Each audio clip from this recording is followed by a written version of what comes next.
Bon, ben, aujourd'hui, à notre balado, on accueille Jérémy Bossé.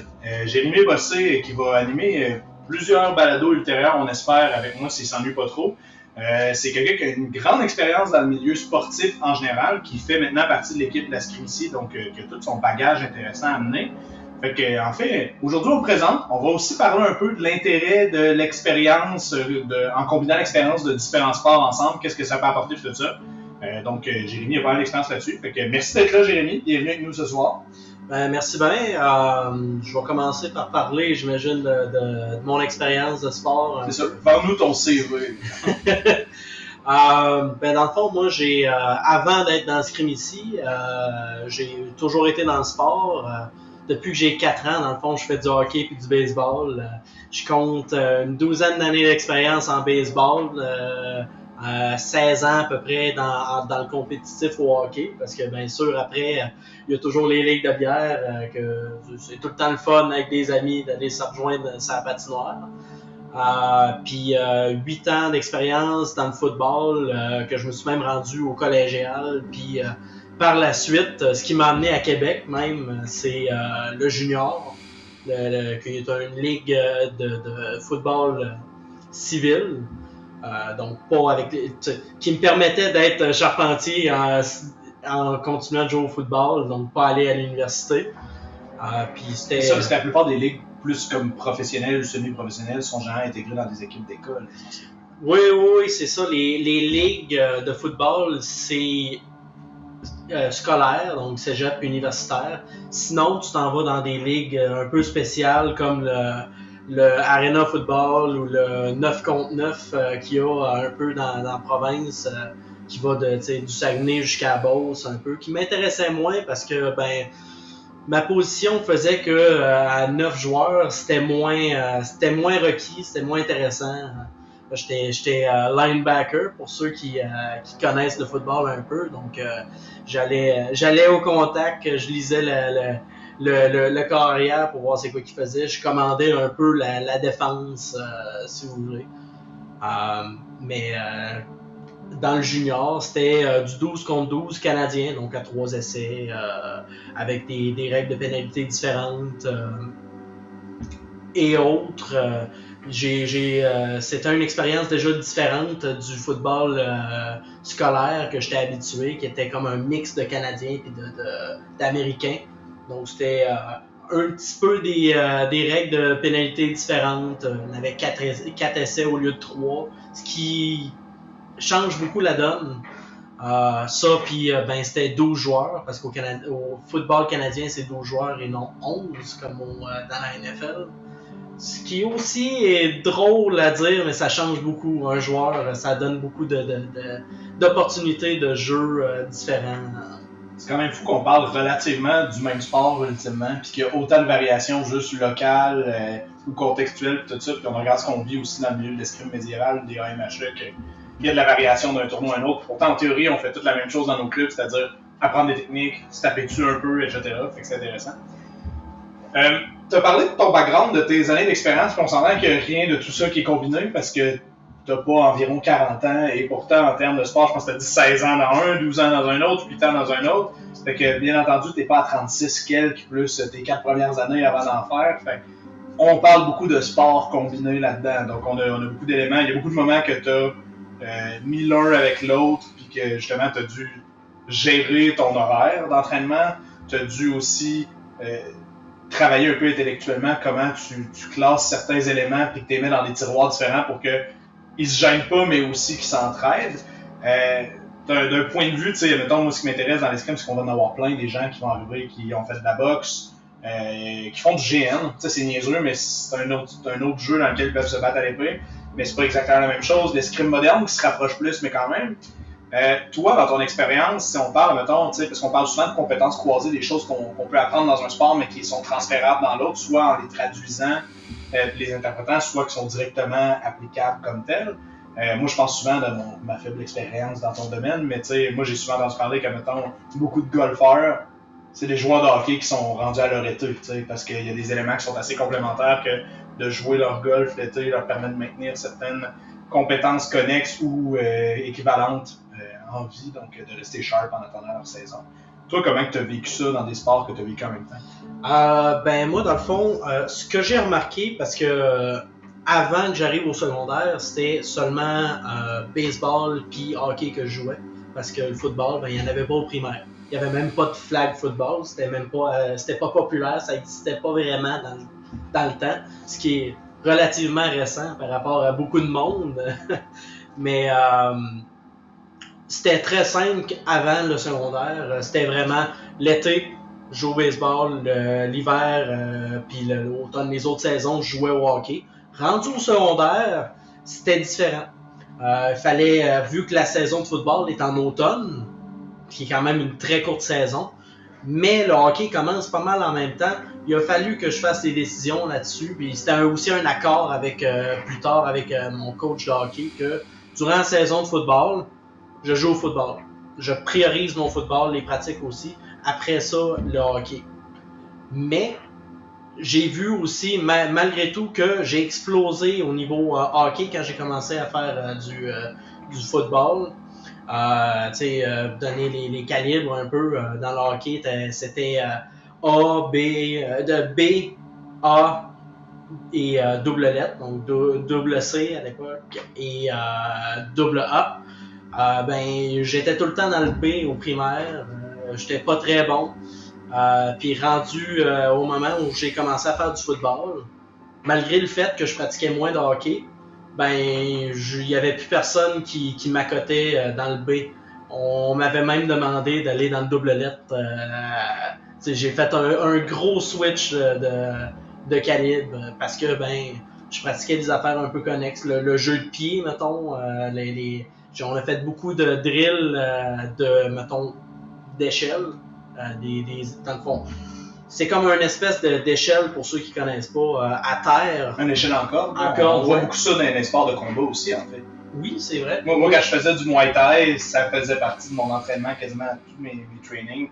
Mon coach déroulait l'échelle, puis je devais faire des steps à l'intérieur, à l'extérieur. C'est vrai qu'on peut voir ça dans les sports de combat, ou des haies, où il y avait beaucoup de drills d'agilité, de pied, puis ça s'est vraiment transféré à mon skill de patin d'une manière vraiment exponentielle. Puis on l'a vu très bien, mais tu sais. C'est-tu quelque chose que, excuse de te couper, c'est-tu quelque chose que au hockey vous pratiquez? Je vais te dire autrement, tu sais, parce qu'il y a bien des sports qu'on va voir, mettons, ils vont partir en camp d'entraînement, tu sais, mettons, un joueur de la NHL, il fait pas 40 heures de patin sur la glace à ma connaissance, là, ils ont plein d'autres affaires autour. Peut-être que les autres à leur niveau, ils vont faire de ça, mais toi, dans ton expérience au hockey, ça arriverait-tu que vous sortiez l'échelle de corde aussi, puis vous jouiez sans patin, puis faisiez ce genre de drill-là? C'était pas de quoi que j'avais quand j'étais dans juste la ligue mineure de base. Quand j'ai commencé à faire du hockey au sport-études, là, on avait des entraînements à hors glace où on faisait des affaires comme ça, on faisait un peu de crossfit. Puis, en plus de ça... Que t'es budget n'est pas une personne, donc 90% de la personnalité retourne autour du fait qu'il a fait du crossfit. C'est la première fois que j'en entends parler. Ça fait quand même une bonne année qu'il est pogné avec moi, fait que c'est pas excessif. Mais non, après ça, j'ai aussi eu quelques pratiques où le coach il dit bon, vous n'avez pas besoin de votre bâton aujourd'hui, on fait rien que patiner. C'était des pratiques assez intenses parce que c'était le genre bon ben vous passez d'un bout à l'autre de la glace, mais vous utilisez juste un patin. Il fallait trouver un moyen de se propulser juste avec un patin. Tu n'avais même pas un élan. Tu faisais rien que te propulser avec ton patin. Tu faisais d'un bout à l'autre. Tu avais un pied dans les airs tout le long. Ouais, tout le long. En plus, c'était l'équilibre qui était clair. Oh, oui. Ça, ou tu vas avoir les pieds, des drills de patins où tu tournes en rond avec les deux pieds qui pointent dans des directions opposées. Histoire que tu puisses être vraiment à l'aise à positionner tes pieds de toutes sortes de manières, puis être stable, pareil. Donc, il y avait des drills, mais c'était pour du monde plus sérieux, mettons. Okay.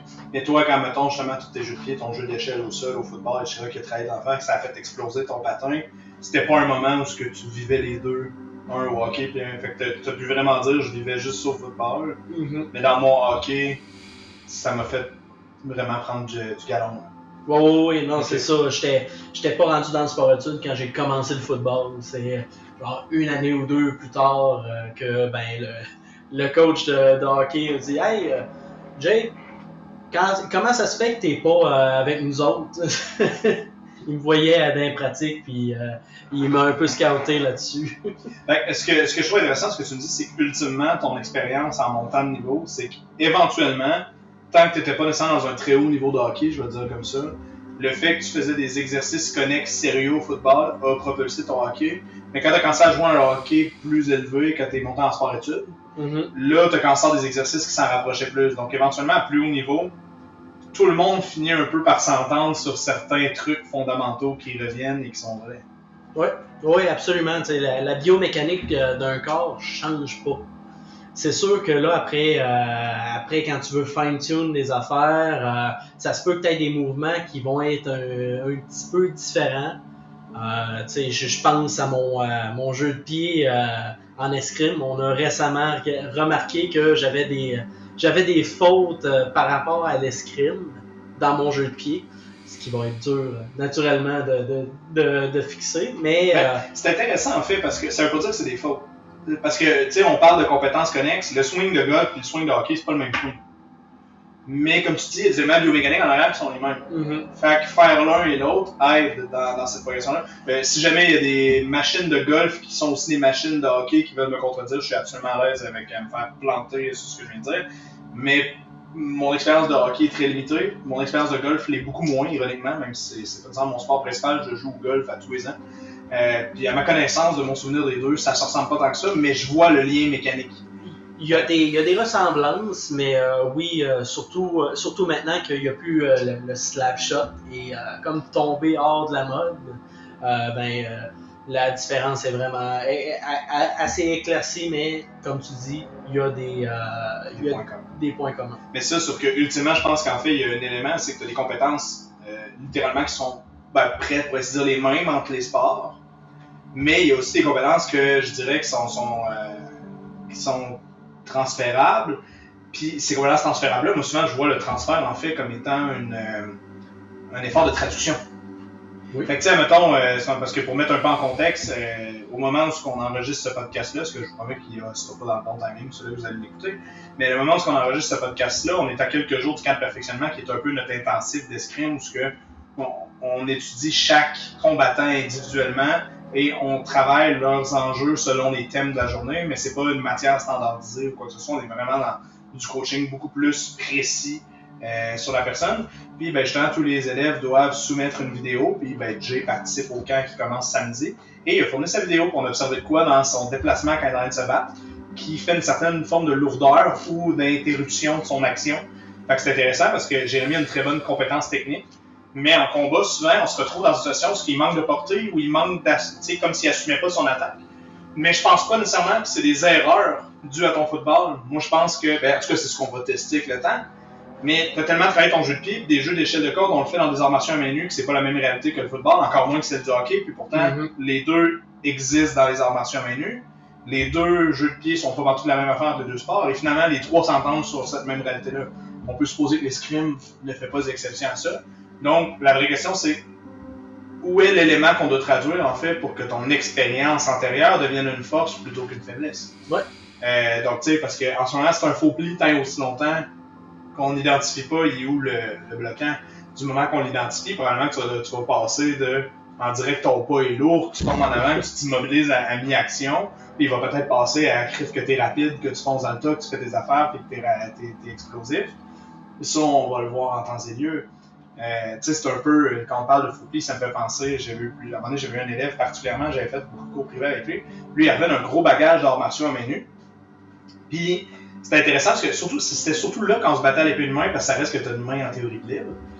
Puis quand il m'attaquait, vous savez, à boxe, normalement, on peut faire éventuellement des actions qu'on utilise une partie de notre crâne qui est plutôt forte avec un bon angle pour dévier les coups. Puis là, on va protéger nos tempes quand même le côté de notre tête, mais on va descendre et on va essayer de faire, par exemple, un crochet au foie de l'adversaire ou dans le bas des côtes, tout ça. C'est le genre d'action-là qui se pose le dessus de la tête, mais contre des coups de poing qui n'ont pas d'angle, qui n'ont pas d'armement. Tu sais, c'est pas très grave de recevoir un coup dans un match de boxe parce qu'un coup ne transforme définitivement pas en poussière.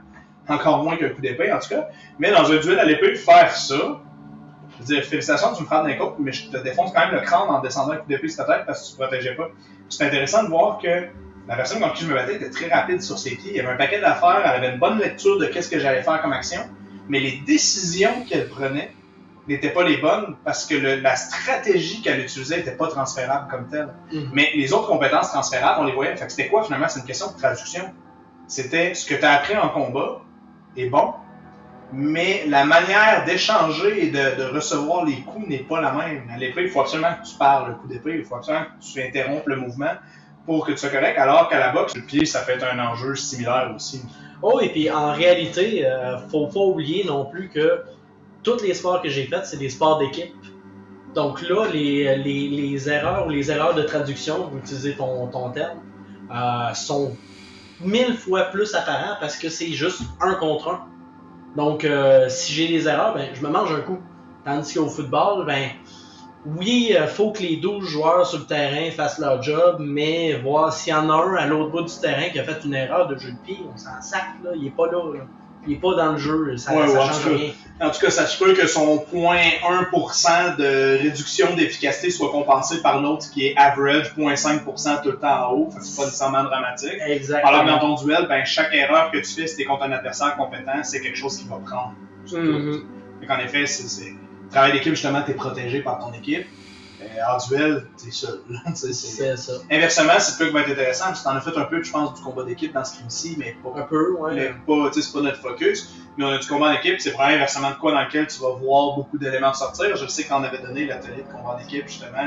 T'avais rapidement embarqué comme étant l'assistant de l'instructeur parce que tu voyais les choses, tout ça, vu ton expérience. Ben, là-dedans, ça venait beaucoup dans la lecture parce que, comme j'ai dit un peu, surtout au football, en fait, j'étais habitué de lire tout ce qui se passait sur le terrain. J'avais 12 joueurs en avant, je savais lire tous ces 12 joueurs-là. À partir du temps qu'ils partent pas de mon champ de vision, là, bien sûr, là, mais C'est impossible nul détenu. Ouais, c'est ça. Mais veux pas, la lecture, c'est quand même un point fort étant venant du football. Puis c'est quoi que j'ai remarqué aussi en escrime, j'ai quand même une bonne lecture, malgré que mes interprétations sont pas tout le temps bonnes. Je vois quand même beaucoup de choses. Puis même dès mes premières semaines, je voyais des choses quand même. J'étais pas capable de les interpréter ou d'agir contre, mais je les voyais. Oui, c'est ça, mais on en parle notamment dans le camp de perfectionnement à un moment donné sur comment bâtir un plan. Puis une des choses des fois qu'on ne regarde pas assez comme combattant, c'est tu peux comprendre une erreur ou voir quelque chose, donc avoir une bonne lecture de ton adversaire. Si tu n'as pas les compétences pour agir contre, c'est pas nécessairement un bon plan à faire d'essayer de contrer ça parce que tu sais pas quoi faire. Fait que tu sais, savoir faire des bonnes stratégies, c'est aussi savoir quelles compétences on a qu'on peut exploiter. Parce que faire un plan, c'est déjà plein d'inconnus. Puis de la même manière que quand tu as 12 joueurs qui confrontent d'autres joueurs au football, en théorie, on sait c'est quoi les stratégies gagnantes. De la même manière qu'en scrimmation, on a plusieurs théories sur c'est quoi les stratégies gagnantes. Mais ça prend juste quelqu'un à un moment donné au bon timing pour lui faire de quoi d'absolument indécent, comme tu sais, souvent ce qu'on va appeler la chance des débutants, pour rentrer une touche qui est absolument stupide, mais qui est valide parce que bon, on n'était pas prêt, on était dans notre monde, on était trop scotché sur la théorie by the book, tout ça, puis on s'est fait sortir de là. Mais c'est un peu la même chose. Mais ultimement, si tu sais lire ce qui se passe, mais que avec tous ces doutes-là, tu n'as pas confiance en ton plan, ben tu as déjà des doutes, tu as déjà une incertitude, c'est déjà chaotique un combat, encore plus un combat à plusieurs. Si en plus tu doutes de ton plan parce que tu n'as pas assez confiance en ce que tu sais faire, ben là on commence à rajouter beaucoup de couches de choses qui peuvent planter. Fait que, savoir faire, ben c'est ça, tu avais une bonne lecture, mais avais-tu confiance de réussir tes stratégies après 4 cours? Non, parce que tu n'avais pas les compétences pour le faire. Par contre, ça te donne la capacité d'essayer. Parce que la pratique, c'est ça aussi, c'est de se planter jusqu'à ce qu'on devienne meilleur. Ouais, puis en vrai, avoir une bonne vision des choses, ça te permet aussi de t'améliorer plus vite. Il y a le vieux proverbe, les yeux sont mieux que la main, parce que celui qui a les yeux peut développer la main, et celui qui a juste la main, c'est beaucoup plus dur de développer les yeux. Dans ce cas-là, les yeux, c'est bien évidemment la perception des choses, puis la main, les aptitudes. Puis on le voit dans les élèves, ceux qui sont rapidement physiques, mais qui ont un peu plus de misère à analyser les choses, viennent à frapper un mur, même s'il ne vient pas rapidement le mur, ils viennent à frapper un mur assez intense, assez solide. Oui, c'est vrai, parce qu'après ça prend une déconstruction. Puis tu dis ça, mais moi je l'ai vécu beaucoup, parce que quand le sport a commencé à l'époque, on n'avait pas encore les vestes matelassées qu'on a aujourd'hui. Pas quand on se battait avec des épées en bois qui étaient quasiment épaisses comme un 2x4. Même probablement aussi épaisses que 2x4. Puis ça pliait pas. Fait que tu sais, une des choses qui était drôle, c'est qu'à l'époque, j'étais comme, mais ça, dans le temps, ça allait bien les corps à corps. Parce que je tassais la pointe de mon adversaire, je fermais à distance, puis je me lançais au corps à corps. Puis surtout à l'époque, on était plus jeunes, fait que la plupart d'entre nous avaient pas 10 ans d'expérience d'escrime, parce que veut pas, on se développe un set d'épaules à force d'en faire, tout ça. Fait que moi, à l'époque, j'arrivais déjà, tu sais, pas nécessairement très musclé, mais quand même avec une certaine force physique naturelle, tout ça. Puis en plus, à ce moment-là, je m'entraînais au gym, je faisais du jogging, fait que j'étais pas un grand athlète, mais j'avais quand même une force physique supérieure à la moyenne, admettons, tu sais, comme quand même un sport, on va se l'assumer, un sport un peu nerd. Fait que la majorité d'entre nous, on est des sportifs du dimanche qui ont développé un athlétisme à cause qu'on s'est mis à jouer, à se fesser en face avec des armes, ce qui est une très bonne raison, et toutes les manières sont bonnes de devenir sportif, ça me garde en santé. Mais moi, à ce moment-là, j'arrivais donc un nerd un peu plus sportif, un peu plus en shape que la moyenne. Fait que moi, quand je fermais cette distance-là, ben, il se passait de quoi, puis c'était généralement mon avantage. Mais aujourd'hui, je réalise qu'une des grosses raisons pour lesquelles j'étais capable de faire la distance, c'est que nos épées étaient tellement raides qu'on n'était pas game de juste dire je t'arrête avec un estoc parce que t'es mon ami. Ça, si je fonçais vite de même, tout ça, puis c'est aujourd'hui ce qu'on appelle être protégé par le manque de protection. Tu sais, quand on dit au niveau qui sont en t-shirt, c'est pas parce que ton adversaire a un full kit que tu peux aller full vitesse dessus, parce que lui, il peut pas faire ça avec toi. Fait que ça va t'avantager. Mais on vivait ça tout le temps dans le temps, parce que si t'avais un minimum de classe, ben, certaines actions, tu dis je pourrais rentrer ça, mais je vais m'abstenir, puis ça va faire mal. Mais ça faisait que je fermais à distance, puis là, j'étais très bon pour justement brawler à courte portée, désarmer, frapper, puis tout ça. Puis ça m'a permis de développer un très bon corps à corps qui me sert encore bien aujourd'hui. Mais aujourd'hui, je me rends jamais en corps à corps aussi facilement que ça, parce que nos élèves ont rien qu'à jouer un minimum faible, leur place leur pointe, puis je vais m'empaler dessus, tout ça. Puis généralement, ces corps à corps-là vont se passer contre des situations particulières que je vais trouver stratégiquement, mais je peux plus juste dire mon mode c'est pédale de gaz au fond, je m'en vais par en avant. Un jour, j'ai rencontré mon mur, mes adversaires ont commencé à comprendre, parce qu'ils étaient plus entraînés, ils étaient meilleurs, on avait du meilleur équipement, donc on pouvait pousser le sport plus loin, puis là, d'un coup, j'étais comme pourquoi ça marche plus? Ah oui. J'ai dû repenser mon escrime. Ah oui, mais tu sais, ça me fait penser un peu à mes premières semaines où j'avais tendance à me baisser beaucoup, un peu comme si j'allais plaquer au football. Tu sais, oui, je regarde à peu près tout le monde dans ce crime ici, puis je me dis, je suis capable de les mettre à terre avec confiance. Ou du moins, j'aurais pas une énorme difficulté. Malgré qu'il y ait une bonne corpulence, à moins qu'il y ait des capacités... C'est ça, t'es loin d'être dans la moyenne haute des grosses shapes physiques de l'académie, mais t'as une expérience réelle de plaquage. Là. C'est ça, tu sais, puis même dans le football, j'étais un minus dans un monde de géants, puis j'étais quand même placé comme staff régulier, là, tu sais, il y avait quand même une raison là-dedans, là, puis j'allais plaquer, là, sauf que, en termes de football, si, mettons, un gros joueur de ligne qui vient pousser me ramasse, ben, je suis fini. Fait qu'il fallait que je m'arrange. Fallait que tu choisisses tes combats quand même, c'est le bon moment. T'étais pas en guerre symétrique. Là. Oh, et aussitôt qu'il me touchait, qu'il se mettait la main sur moi, j'étais là, bon, ben, mon jeu est fini. À partir de là, je suis à terre. Ou je vais souffrir. Ouais, c'est ça. Ou si t'as une chance de t'en sortir, tu sais que tu vas mettre les gaz au fond, que tu vas donner tout ce que t'as, puis peut-être que tu vas t'en sortir. Ça, c'est parce que t'es bon. Oui, c'est ça. Puis encore là, je me considère pas dans le top. Fait que j'essayais absolument d'éviter cette situation-là. Mais en termes d'escrime, c'est au début, je baissais beaucoup mon corps comme si je voulais plaquer, mais surtout dans les débuts, il fallait que je me retienne de ne pas ramasser. Mais je savais bien que fallait avoir de la classe un peu comme les épées en bois. Pas ramasser, on n'est pas équipé, on n'est pas entraîné pour faire des mises au sol. Non, puis ultimement, devant que ton adversaire va être compétent, tu vas juste te faire rentrer un shot d'en face. Fait que tu gagnes rien à jouer sur un skill que tu n'as pas perdu à niveau en l'utilisant pas. Là, non, c'est ça. Oui, peut-être qu'il s'est atrophié un peu temporairement, mais en vrai, tu sais faire ça. Si un jour tu en as besoin, ça existe encore. Mais tu viens apprendre à te battre à l'épée. Fait qu'à un moment donné, si tu fais juste jouer là-dessus, pendant que tout le monde progresse dans le sport que tu es venu faire, toi non. Mais c'est là aussi qu'on accélère le contact avec le mur. Oui, non, exactement.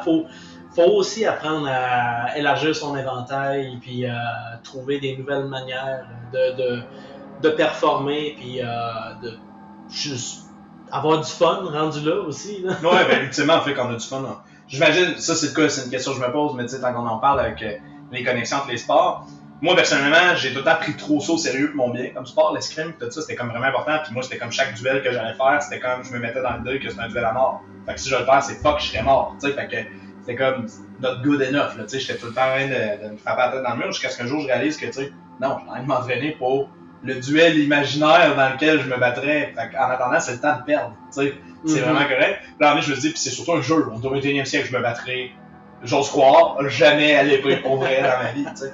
Mais ce faisant, à un moment donné, je me suis dit, Alex, à un moment donné, si tu veux progresser, développer ta maîtrise, il faut aussi que tu t'ailles du fun là-dedans. Puis il y a de plus en plus d'études qui disent, en gros, ce qu'on apprend le mieux, c'est dans le sentiment de jouer, pas dans le stress. Le stress est important à confronter dans certaines situations pour apprendre à le gérer, mais fondamentalement, le gros des skills, on doit les apprendre en jouant. Fait que c'est quand je me suis mis à m'amuser et arrêter de prendre ça au sérieux que j'ai eu un autre gros pic. Puis généralement, l'un a commencé à trancher vers l'autre quand j'ai arrêté de dominer en fonçant encore qui était ma zone safe. Puis là, je me suis dit, ok, ça marche plus. Grosse frustration, je dois réinventer mon escrime. Si ça marche plus, pourquoi j'étais bon, puis là je le suis plus. Puis là, à un moment donné, de commencer à dire, alors j'ai prise, tu sais. Il y a une période de deuil de dire, bon, je serais peut-être jamais bon en sport comme jamais avant, j'ai jamais été bon en sport. Puis là, finalement, de dire, non, si tu fais juste genre arrêter d'être crispé, d'être frustré, tu retrouves du fun, tu reprends, tu sais. Mais j'imagine que dans les sports comme le hockey, le football, c'est pareil aussi. À un moment donné, il faut qu'il y ait une certaine légèreté pour que ça rentre puis que ça marche, là. Je dirais oui. Ça c'est un mental que je pense qui est beaucoup personnel. Dans mon cas, j'ai toujours, puis je pense que ça va être très dur, voire impossible de me séparer de ça. J'ai toujours l'envie de performer. Sauf que je m'en fais pas pour autant que je performe pas. Je le vois comme une opportunité d'apprendre. Puis ben, j'ai du fun même si j'échoue, tant que j'apprends. Il y a des fois, j'ai eu des games de hockey qui finissaient 14-2. Là. Et ça, j'ai pas. Comme notre 30-6 de l'autre soir à l'épée de main. Ouais, c'est ça. Ben, tu sais, les frustrations vont pas venir du fait que j'ai perdu, vont venir du fait que, j'ai trop baissé mes mains, je me suis mal défendu. J'ai des affaires que je faisais bien, que j'ai pas fait bien à ce shot-là. Ça va être les frustrations que je vais avoir. Je m'en fais pas. J'ai trop eu de défaites dans mon cas. Des défaites insignifiantes. Des 70-0 au football. Ouais, au football, vous avez un système de score de malade qui fait que genre après 3 points, vous êtes à 25. Là. Ouais, mais 70, c'est quand même violent. C'est violent. Il y a quand même un 0 en face de ça qui veut dire que la proportion n'est pas calculable en divisant. Exactement. Mais en même temps... ce game-là que j'ai en tête, c'était pas. L'équipe s'est faite bannir de la fédération pour une raison. Là. il y avait de l'aide stimulante? Ben, pas dans ce genre-là, mais plus que il y avait des joueurs qui étaient en haut de l'âge du calibre, qui a été prouvé par beaucoup de monde dans la ligue. Fait qu'on a fait non, on veut plus y avoir dans cette ligue-là. Ouais, c'est sûr qu'à un moment donné, tu joues plus à armes égales. Non, c'est ça. Je repense à ça, t'as dit de quoi?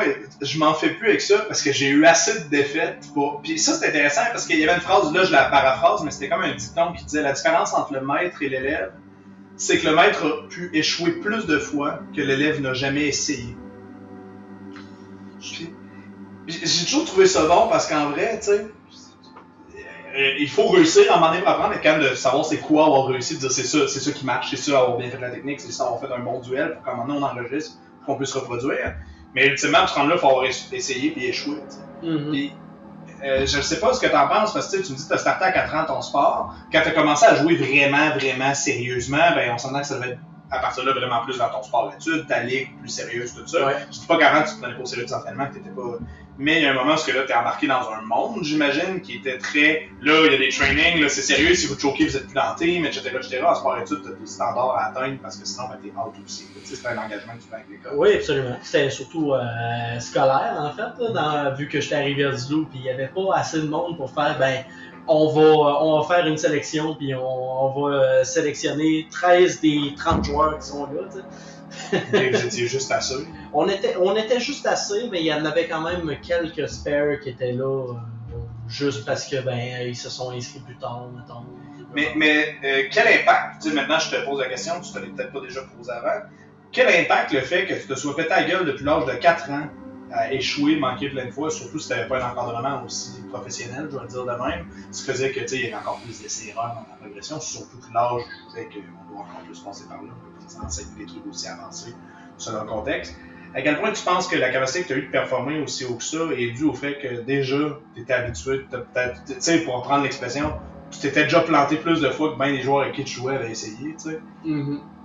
Est-ce que tu penses que ça a eu un gros impact, ça, d'être prêt à faire face à ces défaites-là, donc d'être en paix avec ça, et de dire maintenant je me concentre sur une seule chose, bien faire ce que je peux faire. Parce que ultimement, performer, c'est ça, c'est pas nécessairement gagner. Quelqu'un qui performe à haut niveau va gagner plus souvent, mais performer, ultimement, c'est de dire, OK, si je fais mon top, j'applique mes compétences, j'agis tout ça, je peux me concentrer, je suis focalisé là-dessus. Parce que je visualise ça comme étant la performance. Je pense pas que je m'étais posé la question, mais à cette heure, tu te dis, je suis convaincu que ça a joué un gros rôle, parce que rendu où ce que j'étais à jouer dans le sport-études, mettons, j'arrivais au game, puis la mentalité que j'avais, c'est bon, j'ai tout donné dans la semaine pour les pratiques. J'ai tout donné. Qu'est-ce que je peux faire après? Performer durant la game. Il n'y a rien d'autre. Je suis aussi prêt que j'aurais pu l'être, ou en tout cas, je suis aussi prêt que je l'ai été avec le sérieux que j'ai mis dans l'entraînement. Il n'y a plus rien que je peux faire de mieux que de me donner à 100%, 110%, puis de jouer la game qui s'en vient. Peu importe ce qui arrive. Mais tu sais, parce que c'est intéressant, parce que je repense à ton cheminement en escrime, parce que dans tes 3-4 premiers cours, j'avais vu qu'il y avait de quoi de différent du participant moyen, parce que on montre des techniques, des fois au début, qui sont pas nécessairement dures, mais tu sais, au début, tout est un peu dur, dépendant de ce qu'on est habitué. Mais c'est facile, parce qu'en escrime ici, on donne un privilège et un piège en même temps à nos élèves, c'est qu'on les fait se battre tout de suite. Puis tu as tout de suite accès à ta soirée de pratique libre en plus. Donc déjà, tu as au moins une demi-heure de combat dans ton premier soir de cours. Mais en plus, tu as la pratique libre le lendemain dans le cas de Québec qui est de 4 heures si tu veux. Tu peux traverser, tu sais, dépasser des étapes, sauter des étapes très rapidement en te battant. Moi, je crois pas beaucoup au mauvais pli. J'ai confiance que le programme va corriger les affaires à une vitesse supérieure à laquelle tu vas faire des conneries si tu es sérieux, justement, dans tes entraînements. Ça prend de la discipline, par contre. Mais c'est ça qui est intéressant, c'est que justement, c'est que moi, j'étais arrivé, puis tout de suite, dans tes premiers soirs de combat, je peux me battre avec toi. Puis ce que je trouvais intéressant, c'est que le débutant moyen va soit rien faire bien, puis ce sera pas un challenge, soit il va être tellement activement suicidaire. Oui, ça va être tough pour moi de pas me faire toucher, mais ça va être juste des combats niaiseux. Fait que là, je suis comme, bon, si je suis vraiment dans le mindset de dire, OK, je vais apprendre à dealer avec quelqu'un qui est prêt à perdre genre 3 membres pour me toucher l'orteil, je vais aller me battre contre ça parce que ça reste tough et ça mérite d'être travaillé. Mais en général, c'est pas ce que le plus palpitant. J'essaie de travailler mon escrime à plus haut niveau, plus stratégique, tout ça. Mais ce qui est intéressant avec toi, c'est que je voyais que malgré tout, tu savais que tu étais libre. Tu te concentrais surtout à bien faire ce que tu avais vu. Fait que tes premiers combats, je te voyais faire tes actions que tu avais apprises. Et oui, tu essayais des choses autour, mais toujours en disant, j'essaie de pas choquer ça. S'il y a une raison de laquelle j'ai monté, fait que tu étais même dans tes combats libres discipliné. Puis là, c'est là que j'ai fait, lui, sur le coup, j'ai vu des élèves qu'aujourd'hui, on les a vus, certains sont plus nécessairement actifs, mais ils ont fait un robot avec toi, qui ont commencé en même temps que toi, puis que rapidement, ils sont devenus moins bons que toi, alors que dans leur premier combat, ils pouvaient performer plus que toi. Parce que eux se sont permis de dire, moi, je joue avec tout, je suis agressif, je compense avec des affaires, tout ça. Mais pendant ce temps-là, ils ne travaillaient pas nécessairement la matière, fait qu'ils tombaient un peu dans le piège, qui est un peu de notre faute aussi, mais inversement, je pense que l'expérience acquise en combat permet aussi à un moment donné de se dire, c'est pour ça qu'ils nous montrent ça, je vais me concentrer dessus, puis ça finit d'autant par rattraper tout le monde. Mais toi, tu étais tout de suite là-dessus, fait qu'à un moment donné, puis j'avais eu ce conversation avec toi, j'ai dit, le fait que tu fasses attention à ces détails-là, fait qu'à un moment donné, tes compétences vont être bien maîtrisées, tu vas progresser plus vite que tout le monde sur le reste ensuite, parce que tout ce que le monde font là, sans savoir ce qu'ils font, toi, quand tu vas être rendu à le faire, tu vas savoir ce que tu fais. Et eux vont être au stade de recommencer ce que toi, tu as déjà fait. Fait que c'est intéressant parce que ça venait de ton expérience justement de sport, de cette discipline-là, ce focus-là que tu avais à faire. Puis ce qui fait qu'aujourd'hui, tu t'enseignes parce que tu te concentres bien sur tes affaires, tu peux montrer des modules, tu peux montrer ces choses parce que tu as une expérience de coaching. Même si ton expérience d'escrime n'est pas très élevée, tu as fait assez d'heures quand même dans l'année, tu as été présent habituellement à tous les camps que tu pouvais être là. Tout ça. Fait que, ouais, c'est ça. Fait que tu es quand même l'équivalent de 3 ans d'escrime à vrai en condensé. Fait que tu te débrouilles bien, tu sais. Puis tu as de l'expérience qui fait que tu peux le reste pour te démarquer comme instructeur. Mais justement, ça vient de cette personnalité-là. Tu sais, ce qui fait que tu vas être un bon instructeur tout de suite, c'est de dire, je prends en charge le cours, j'assume c'est ça le processus, je le transmets, puis je le fais bien, puis à partir de là, ça marche. Tu sais, nos instructeurs, c'est pas des maîtres d'armes, c'est des élèves qui prennent une charge de cours, qui ont justement qui prennent cet engagement-là, qui ont le sens des responsabilités, puis sont capables de l'amener à bout. Puis ayant ta discipline, tes connaissances, t'es un fit naturel pour ça. Ah oui, puis en réalité, ça faisait tellement longtemps que j'avais pas fait un nouveau sport. Puis avec l'expérience de coaching que j'ai faite, autant au football qu'au baseball, qu'au hockey, j'ai su reconnaître que ça me prend de la discipline pour apprendre de quoi que je connais pas. Puis qu'en face de moi, il y a du monde qui connaissent mieux ça que moi. Je vais les écouter, je vais faire attention. Puis je savais que ça allait pas payer immédiatement. Je savais que j'allais rester pendant un bout une petite merde. Ouais, c'est ça, t'allais manger tes croûtes puis t'allais faire ton chemin de croix jusqu'à ce que tu te rendes là. Tu sais, encore aujourd'hui, t'as vraiment bien progressé. Moi, je regardais, mettons, il y a 1 ou 2 mois que dès que tu bougeais, je te sluguais avec une contre-attaque. Je pouvais un peu m'amuser à sortir mon répertoire fancy si je voulais de technique puis je pouvais m'amuser. Puis là, maintenant, c'est comme non, maintenant, je vais me battre. Je suis encore en masse quand même de gagner comme notre dernière bonne batch de combats qu'on a fait, de le démontrer. Mais la différence, c'est qu'avant, j'aurais fait ça, puis pas sûr, j'aurais été très épuisé à la fin. Alors que là, on a pris une pause entre les deux parce que j'avais plus d'air, puis tu sais, c'était tough. Puis justement, à chaque point que je gagnais, je devais le travailler. Je devais des fois me contenter de cheap shot. Tu sais, je peux pas me dire, ok, je fais des grosses contre-attaques hot avec des belles cibles badass, tout ça. C'est non. Je fais un gros jeu compliqué, grosse stratégie, grosse pression pour te couper de main. C'est moins sexy, mais ça veut dire quand même que le niveau a augmenté si je suis obligé de faire tous ces efforts-là pour aller chercher mes touches. Fait que, tu sais, c'était vraiment intéressant justement de voir cette progression-là aussi. Puis là, cette partie-là s'est faite rapidement parce que justement, c'est l'accumulation. Tu sais, c'est un peu comme en anglais, ils disent un compound effect. Là, tout s'accumule ensemble, puis là maintenant, c'est là qu'on shoot. Là. Fait que, c'est assez intéressant tout ça. Je pense qu'on a une couple de sujets de fun à jaser sur la suite des choses avec ça. Fait que, oui, c'est sûr qu'on a d'autres affaires avec mon expérience. On va s'amuser, je pense bien. On va faire des liens, on va apprendre des choses. Puis j'espère que tout le monde vous avez apprécié cette rencontre-là. Puis pour les plus nerds d'entre vous, j'espère que vous n'êtes pas perdus avec les noms de positions, puis de sport, puis de règles que Jay a dit au début. Parce que c'est ça, c'est le football américain.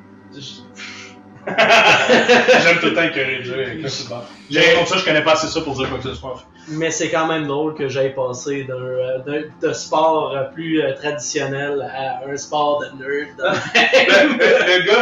Le gars est joueur de football, il est joueur de baseball, il est joueur de hockey. T'sais, on s'entend que c'est assez sport traditionnel. Tu travailles en construction. Si on regarde ça vite de même sans savoir ton intérêt en dessous pour genre les trucs beaucoup plus geeks comme les jeux de rôle, Donjons Dragons, whatever, je veux dire, on se dirait t'es pas le modèle type d'élève habituel. Mais non, absolument pas. J'ai quasiment pas rapport. Mais on découvre tout le temps qu'il y a de quoi en arrière de geek qui fait que finalement, des gens par rapport, il y en a pas pareil. Oui. Bref, je te remercie Jérémy. On se dit à bientôt puis pour un autre podcast sur un autre sujet intéressant. Puis j'espère que vous avez tous apprécié ça et à bientôt.